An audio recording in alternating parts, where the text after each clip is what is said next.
बंटी एक बहुत ही प्यारा बच्चा था। यूं तो अपने वालिदैन और असातिज़ा का बहुत फर्माबरदार था, लेकिन उसकी एक बहुत ही बुरी आदत थी कि उसे जहां भी कोई तितली नजर आती वो इसे पकड़ लेता। आस ने कई तितलियां इसी तरह शीशे के मुर्तबानों में कैद करके अपने कमरे में रखी हुई थीं। आस की अम्मी ने कई बार उसे रोका और समझाया कि बेज़बान जानवरों को कैद करना बहुत बुरी बात है, लेकिन बंटी हर बार एक कान से सुनकर दूसरे कान से निकाल देता।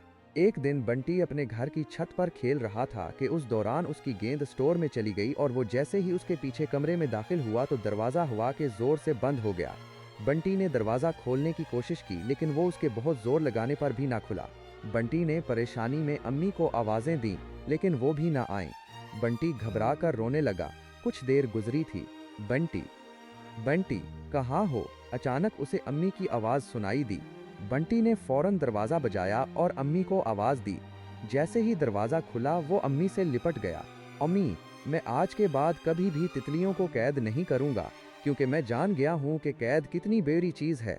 बंटी अम्मी से ये कहता हुआ अपने कमरे की तरफ दौड़ा और चंद लम्हों बाद वो तमाम तितलियों को खुशी खुशी आज़ाद कर रहा था।